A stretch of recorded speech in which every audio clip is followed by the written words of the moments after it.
শুভ সকাল। নমস্কার বন্ধুরা, কেমন আছে সবাই? আশা করি সবাই অনেক ভালো আছো।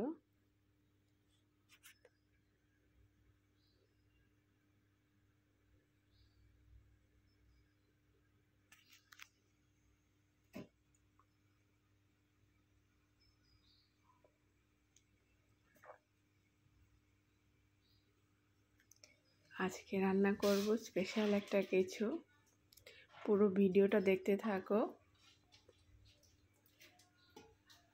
আগে ডাল বসিয়ে দিলাম এক সাইডে, আজকে ডালের ভুনা করব।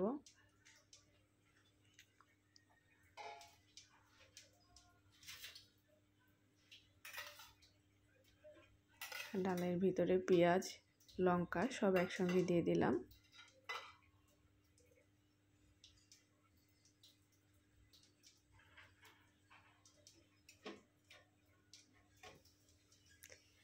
আর দারচিনি আর এলাচটা দিয়ে দিয়েছি সাথে একবারে, কারণ ভুনা করবো তো এই জন্য দারচিনি এলাচটা দিলে একটু স্মেলটা সুন্দর আসে, খেতে স্বাদ লাগে। আর এদিকে আমার তেল গরম হয়ে গেছে, এই জন্য তেলে তেজপাতা, আর আজকে যেহেতু নিরামিষ রান্না করব এই জন্য ফোড়নে দিলাম পাঁচফোড়ন। পাঁচফোড়নটা দিলে অন্যরকম একটা স্মেল আসে সুন্দর। আর তার সাথে অ্যাড করছি আজকে মাসকলাই ডাল। আর এভাবে কে কে খেয়েছো অবশ্যই জানাবা। মাসকলাই ডালটা দিলে অনেক সুন্দর একটা স্মেল আসে, আর তরকারিটা খেতে তো সেই লাগে, দারুণ লাগে। আর কাঁচা লঙ্কা দেব, একবার করেই খেয়ে দেখবা কত যে মজা হয়। আর আমি যত রকম সবজি কেটেছি, বেশি আসলে নিরামিষে একটু বেশি রকমের সবজি হলে, পাঁচমিশালি সবজি হলে খেতে দারুণ লাগে।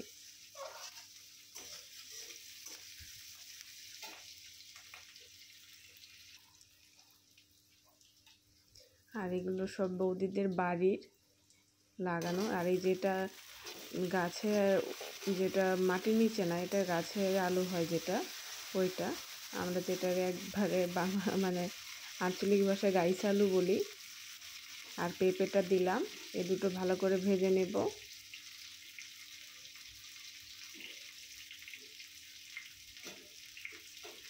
আর বাকি যেগুলো আছে ওগুলো একটু পরে দেবো, কারণ ওগুলো একটু নরম টাইপের, তো দিলেই এমনিতেই সেদ্ধ হয়ে যাবে।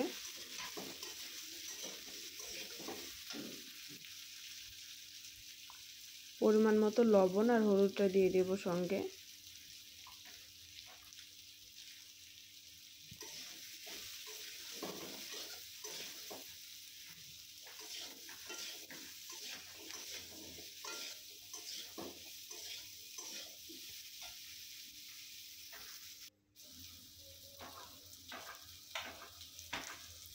আর জাংলার পুঁই শাক আর জাংলার মিষ্টি কুমড়া,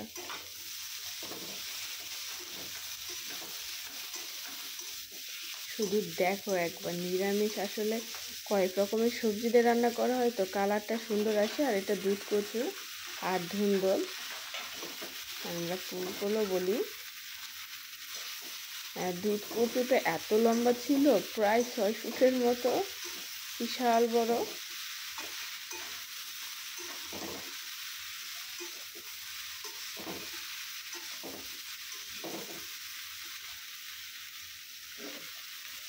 আগে ছোটোবেলায় মা দুধ কচু দিয়ে বড়া বানিয়ে দিত, অনেক মজা লাগতো আমার। তবে তখন বাসায় যেটা লাগানো হতো সেটা তো বেশি এত বড় দেখি নাই কখনো। ফার্স্ট টাইম আমি এত বড় কচু দেখছি। মাসি তুলে নিয়ে আসছে, আমি তো দেখে অবাক, আমি এত বড়।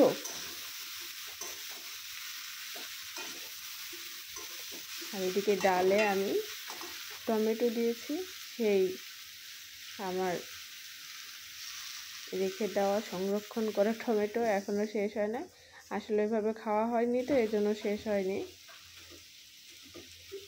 শীতকাল তো চলেই আসলো, টমেটো এখন অলরেডি, টমেটো সারা বছরই পাওয়া যায়, তো মেনলি যে শীতকালে যেটা, সেটা তো ওখানে উঠে শুরু হয়ে গেছে। আর কাঁচা টমেটো তো খেতে দারুণ লাগে তরকারি। একটু টক টক লাগে, এই জন্য খেতে অনেক ভালো লাগে।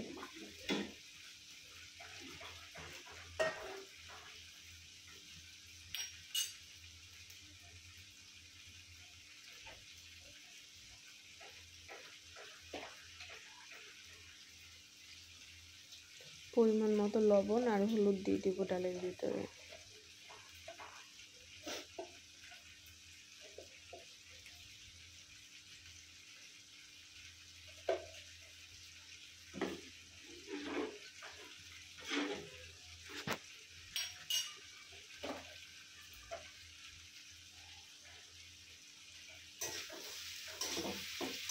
আর এই নিরামিষ সবজিটা রুটির সাথে, পরোটার সাথে বলো, ভাতের সাথে একদম যাবে, খুবই মজা লাগবে খেতে। এভাবে অবশ্যই করে খাবা, এরকম অনেক রকমের সবজি দিয়ে। আমি জলের পরিমাণটা বেশি দিইনি, স্বাভাবিক দিয়েছি, কারণ আমি সবগুলো সবজি ভেজে নিয়েছি তো এই জন্য।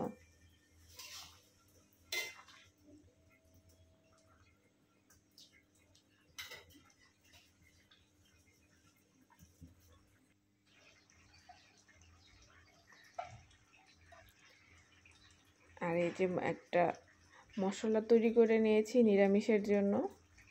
এটা এত মজা লাগে দিলে, সবজিটা আরও টেস্ট বাড়িয়ে দেয় এই শুধু গুঁড়া মশলাটায়। আর এই মশলার টিপসটা যদি কেউ জানতে চাও অবশ্যই বলবা, তাহলে আমি আবার করে দেখাবো মশলাটা আমি কিভাবে রেডি করেছি।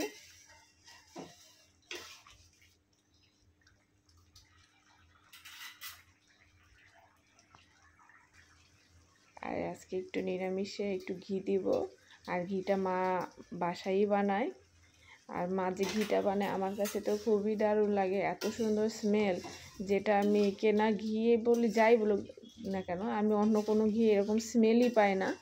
আমার কাছে তো খুবই ভালো লাগে মা যেটা বানায় ঘি। আমার তরকারি কিন্তু হয়ে গেছে, আর এদিকে ডালও হয়ে গেছে, এজন্য ডালে একটু ফোড়ন দেব।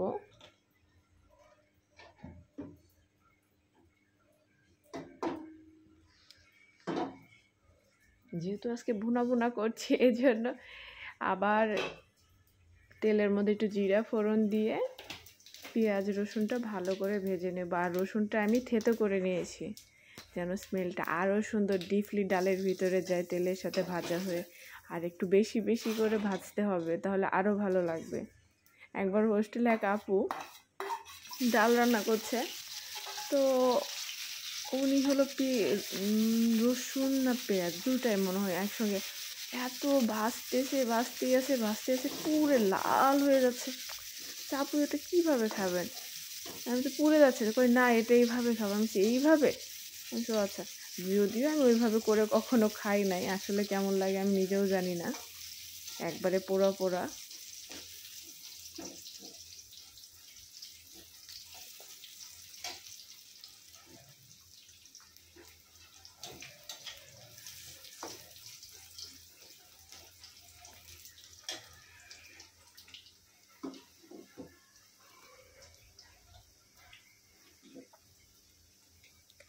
আজকে আমার দুপুরের এই মেনু, নিরামিষ আর ভুনা ডাল, আর সাথে 2টা ডিম সেদ্ধ দেবো একটু পরে ডালটা হয়ে গেলে। আর তোমরা দুপুরে কি কি রান্না করেছো অবশ্যই আমাকে জানাবা। আর কে কোথায় থেকে দেখছো, আর কেউ যদি নতুন হয়ে থাকো অবশ্যই চ্যানেলটা সাবস্ক্রাইব করবে, লাইক কমেন্ট শেয়ার অবশ্যই করবে।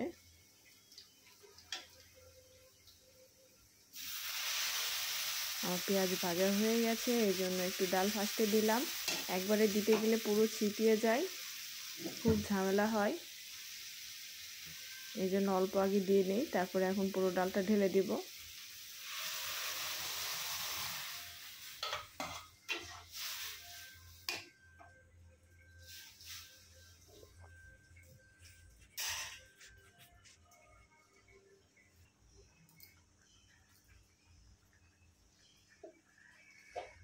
সেই কত আগের বাইরে যখন আসলাম তখন বাবাই পাতিলটা কিনে দিয়েছিল। পাতিলের বয়স অনেক, এখনো ভালোই আছে, পুরনো জিনিস আসলে ভালোই হয়।